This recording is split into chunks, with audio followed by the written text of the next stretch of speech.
Welcome to Woodworking by No Remorse, where I usually make small projects out of reclaimed wood here in my small workshop. It's actually a one-car garage turned into a workshop. Last night I wrote a post on Facebook about shop safety and my sort of approach to it. It got some really interesting comments, some of them very favorable, some of them said what I was talking about was a really great idea, and I thought, why not turn this into a video? So tonight I'll be talking about shop safety. I'm probably just as guilty as any other woodworker in thinking, yes, shit happens, but it always happens to somebody else, not to me. That being said, I know I have 3 machines that are really dangerous, 3 machines that may potentially kill me or at least injure me in such a way that I would end up in a life-threatening situation. One of them is my thickness planer. Imagine if a hand gets caught up inside it, it'll simply chew up the flesh and cause a very severe injury. Another one is, of course, the table saw. It can very easily cut off 1 or more fingers. And worst of all, imagine if your hand slips and slides over the spinning blade, it will simply, your hand and your forearm in half. I don't want to be too graphic, and I'm not going to turn on the machine, but you can probably imagine that such an injury would lead to massive bleeding. The last of the machines that I have, which I really have a lot of respect for, and that's the router table. Again, it's a fixed spinning blade. 1 slip of the hand, it could easily give me a very large cut. And yes, the jointer can as well. I don't have a jointer, so I can't show it to you. And I'm not really familiar with what it can do to a person. I hope nobody is familiar with that. But I'm sure it will also cause very serious injuries. So what is my approach to shop safety?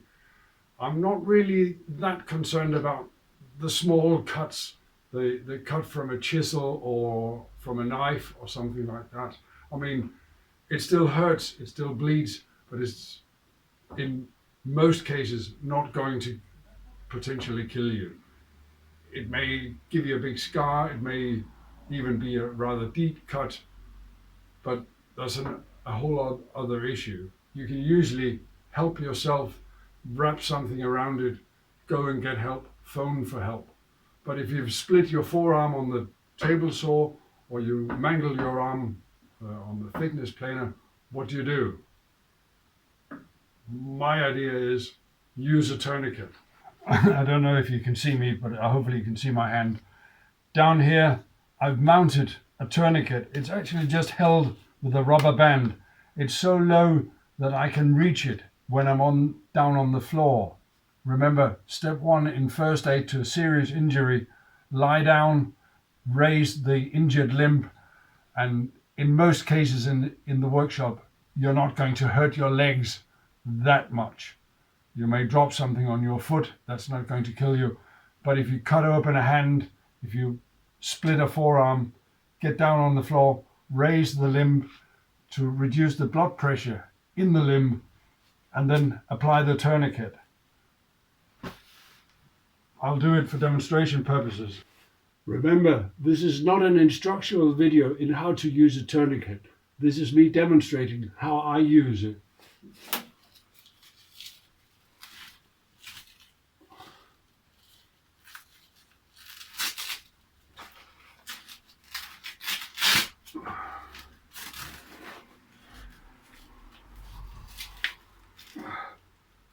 And then tighten here, and in a very short time it hurts like hell and closes off the blood flow. And now I can either pick up my phone, call for help, or in my case I have an agreed signal with my family that if I kick 3 times into my work desk, they will come because I need help immediately.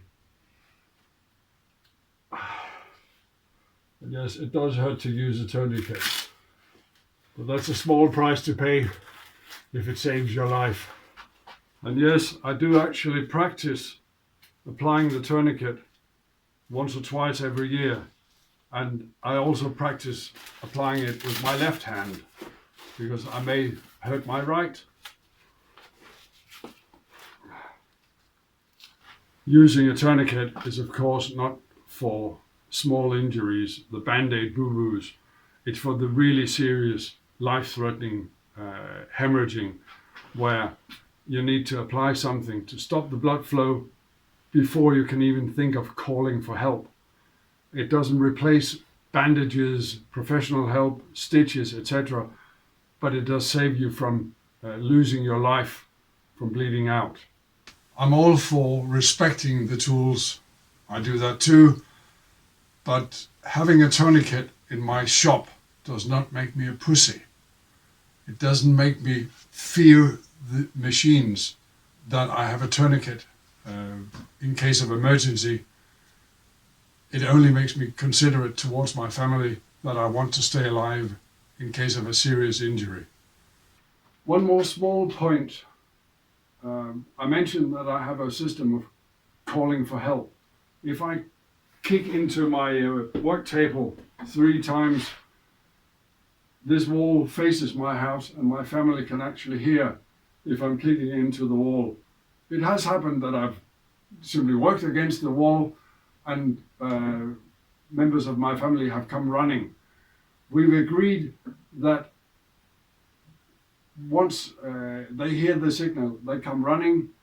They then shout through the garage door, "Am I okay?" And if I respond yes, they can go back. If I don't respond or they hear machine noises, they come in and then they turn off all the electricity.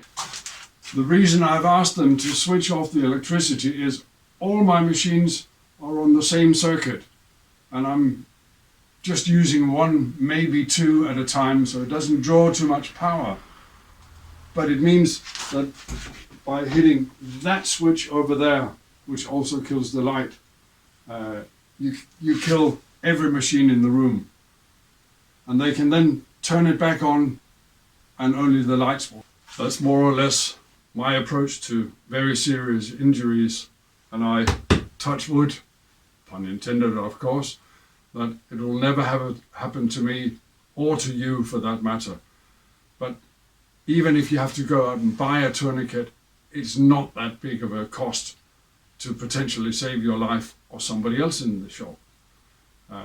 I was fortunate enough to have a few extra tourniquets left over from my last deployment, but even if they cost $10, $15, $20, I don't know the price, it's worth the investment, and it's worth learning how to use it, to practice it at least a couple of times a year. So in the event you need it, you know how to use it, and you have a system of calling help. Don't rely on being able to pull out your phone and calling 911 or whatever the emergency number is in your country. Don't rely on that. Here in Denmark, where I live, the response time of the ambulance is up towards 15 minutes. They may even be further away, but they promise an average of 15 minutes. If I'm on the floor bleeding, I don't have 15 minutes. I may have 1 or 2 minutes, then I'm past recovery. Think about it. Think about your own safety. Just as I went to switch off the camera, I noticed my fire extinguisher here behind me. Trusted, dusty, and never used. But I know where it is, very central in my shop. And another little thing, I have a regular small spray bottle. If I need a little bit of water in the shop, I just use it. If I have a small fire, I can extinguish it without using my extinguisher. I hope you take this video as the friendly advice it's meant to be. It's something I've given a lot of thought. I hope I never need to use my tourniquet in earnest, but I have it. Please be safe out there, but please also share the video. I just need to address one small thing. One of the commenters said I should mount my tourniquet a little higher up so I don't have to bend down to get it. I don't intend to bend down. I intend to lie down in case of an emergency. The reason is, if I lie down, my blood will stay in the body and I can raise the limb. If I stay upright, my heart will still try to pump blood to my brain, but much of it will flow out either through my hand or wherever I'm injured. That's why in first aid, if you're injured or somebody's injured, lay down, raise the injured limb above the heart. It reduces the blood pressure at the injury, but not at the brain. I hope you've enjoyed this video. If you have, please like, share, subscribe, and put your comments down below. I always try to read the comments, and if I can, I respond to them. Thank you very much.